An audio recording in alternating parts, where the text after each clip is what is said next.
Beberapa hari ini muncul kembali wacana mengenai siapa cawapres Anies Baswedan. Sudah banyak yang diajukan dan sudah banyak yang didengungkan bahwa mereka inilah yang akan menjadi cawapres dari Anies Baswedan. Orang yang diharapkan bisa mampu mendongkrak suara.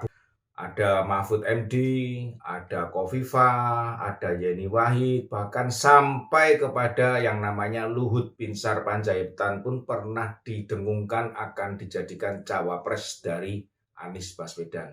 Sebelum mereka dimajukan sampai di depan mata Anies Baswedan, ternyata mereka semua sepertinya kompak menolak. Mereka yang diajukan pun rata-rata sebetulnya adalah orang-orang yang bersih, orang-orang yang bagus, orang-orang yang memiliki komitmen untuk negara dan bangsa ini.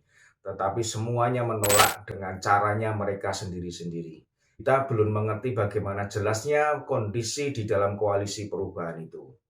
Di dalam koalisi itu ada seorang kader yang masih muda, mantan dari TNI yang juga berpangkat lumayan tinggi, mantan anak seorang pejabat tinggi negara, memiliki kekayaan yang tidak bisa diragukan. Kriteria ini ternyata bukannya menolak atau tidak mau menjadi cawapres, kriteria ini justru mengejar terus agar bisa menjadi cawapres.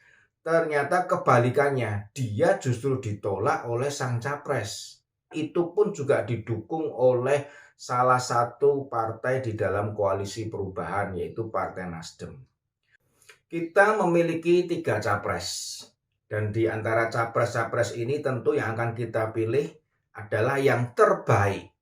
Terbaik dalam segala rekam jejaknya, terbaik dalam segala apa yang dia lakukan, terbaik terhadap segala apa yang setelah mereka canangkan atau programkan akan mereka lakukan pada masa yang akan datang.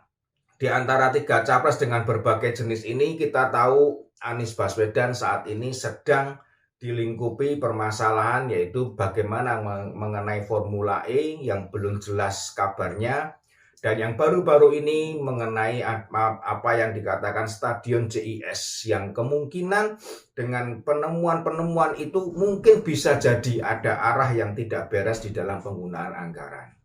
Jadi di dalam kriteria capres ini sebetulnya Anies Baswedan sendiri pun masih ada tanda tanya apakah berkaitan dengan hukum yang akan ditindaklanjuti sehingga menjadikan dia seorang tersangka, terdakwa, atau bahkan terakhir terpidana, kita belum tahu.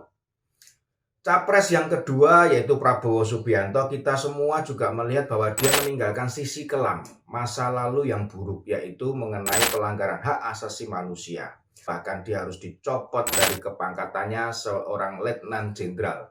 Itu merupakan catatan kelam yang memang mau tidak bisa kita lupakan dan tidak bisa kita hapus. Prabowo pun sendiri tidak bisa serta-merta menghapus atau menghilangkan dengan berbagai macam argumentasinya.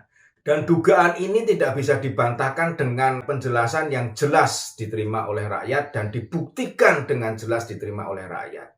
Bukti-bukti yang dikatakan oleh Prabowo selama ini juga masih boleh dikategorikan mengambang. Dia hanya berkata bahwa dia adalah seseorang prajurit yang harus menaati kata-kata dari perintah dari atasan. Mengingat berbagai macam bukti yang lain, Prabowo sudah divonis bersalah. Ganjar Pranowo kita lihat selama ini rekam jejaknya memang pernah tersangkut di dalam kasus yang katanya wadas, terkenal sekali. Bahkan itu pun digoreng-goreng terus, sehingga pada akhirnya sepertinya itu disematkan bahwa Ganjar pernah gagal di dalam mengatasi keadilan dan mengatasi bagaimana kesejahteraan rakyat karena mereka harus digusur. Hal itu sudah pernah ditolak oleh Ganjar dan Ganjar juga mengatakan bahwa mereka yang berteriak-teriak itu sebetulnya sudah menerima dana kompensasi ganti untung dari pemerintah sebesar 1 miliar rupiah. Diterima oleh mereka yang mengatakan aktivis atau bagaimana. Masalah hukum yang kedua yang diterima oleh Ganjar adalah masalah KTP. EKTP Ganjar memang selalu disorot di hal itu dan itu sepertinya tidak bisa diterima bahwa Ganjar itu adalah benar atau bebas. Dengan bukti semua dikatakan bagaimana Setia Novanto bersaksi, bagaimana saksi-saksi lain menyatakan Ganjar menerima uang, Tetapi sekali lagi sobat-sobatku semuanya, semua itu terbantahkan oleh kata-kata seorang pejabat KPK pada waktu itu, Novel Baswedan, yang sebetulnya ada pertalian dengan Anies Rashid Baswedan. Baswedan yang di KPK ini bahkan berbicara terang-terangan dan gamblang. Ganjar tidak bisa dibuktikan karena memang tidak ada bukti-bukti yang ke sana, alias Ganjar bersih. Di dalam pemilihan capres tentu kita ingin memiliki seorang presiden yang benar-benar bersih. Minimal itu kriteria semua masalah hukum sudah terbantahkan terlebih dahulu dengan bukan hanya argumentasi, tetapi terbantahkan dengan bukti-bukti yang ada sehingga bisa diterima dan bisa dikatakan bersih. Nah, sekarang kembali lagi ke masalah mengenai cawapres. Saat ini Anies pun mengeluarkan kriteria yang baru, yaitu cawapres harus memiliki catatan 0 dalam bidang hukum. Tetapi yang kita lihat dari capres sang Anies Baswedan, cawapres itu sudah begitu banyak dan mereka semuanya menolak. Dan mereka juga sepertinya menolak berdasarkan rekam jejaknya sang Anies. Dan anehnya Anies yang walaupun dia sendiri dikatakan belum tentu bisa bersih betul di dalam bidang hukum, Anies justru mengeluarkan bahwa sang cawapres harus 0, betul-betul 0 atau kosong di dalam sangkutan dengan bidang hukum. Ini yang menjadi sebuah guyonan publik. Sebetulnya dia sendiri belum 0, tetapi dia meminta 0. Semua yang ditawarkan itu menolak, bukan ditolak, tapi dia mengajukan tawaran baru atau mengajukan harga baru. Ibaratnya sebuah barang yang kita jual obral pun nggak laku. Tetapi setelah kita obral nggak laku, kita mengatakan yang beli harusnya sekian harganya. Nah ini kan yang lucu dan ini sebuah guyonan yang ya mungkin bisa menjadi guyonan model baru di era teknologi digitalisasi ini. Sebetulnya kita melihat kok, kita juga jujur mengakui dan kita bisa menerima siapakah satu cawapres yang bisa dan layak sekali mendampingi Anies Baswedan. Cawapres itu adalah Agus Harimurti Yudhoyono. Seorang ketua umum partai, seorang anak muda yang tadi saya katakan, dan seorang yang masih bersih dari bidang hukum, apalagi yang namanya gratifikasi itu 1 rupiah pun dia belum pernah menerima. Jujur dan sangat jujur, Agus Harimurti Yudhoyono itu betul-betul bersih dari sisi korupsi, bersih dari gratifikasi, bahkan dia bersih dari namanya yang bertentangan dengan ASN, sama sekali bersih. Sepertinya kriteria mengarah kepada AHY. Anies sudah menerapkan kriteria itu sebetulnya sudah mengarah kepada AHY, tetapi dari Koalisi Perubahan kok sepertinya kurang peka.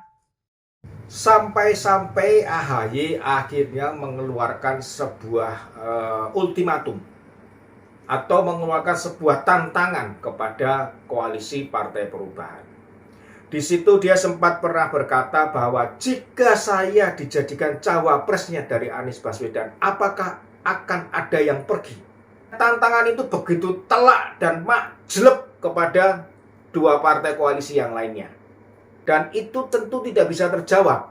Karena jika mereka menjawab bahwa ada 1 di antara 3 partai itu yang pergi dan meninggalkan karena AHY menjadi cawapresnya Anies, maka selesailah Koalisi Perubahan. Cukup sampai di sini sobat-sobatku semuanya.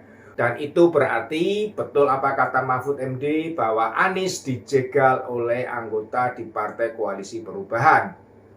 Kenapa Anies tidak bisa mengambil keputusan sendiri yang memang dia adalah capres boneka, capres-capresan, capres yang boleh kita sebut dia adalah petugas partai. Karena mungkin Anies juga jenuh, dia dicela oleh netizen tidak bisa mempunyai keputusan mengenai cawapres, dia dikatakan oleh partai koalisi dia terlalu lama menentukan cawapres, akhirnya dia memberikan kriteria terbaru dan ini harusnya peka Koalisi Perubahan. Ada ujungnya, salah satu dari anggota partai Koalisi Perubahan bukan ecek-ecek, bukan kader tingkat paling bawah, tetapi dia adalah wakil ketua umum. Mengatakan bahwa Anies adalah seorang yang inkonsistensi 100 buat sang pencetus tersebut.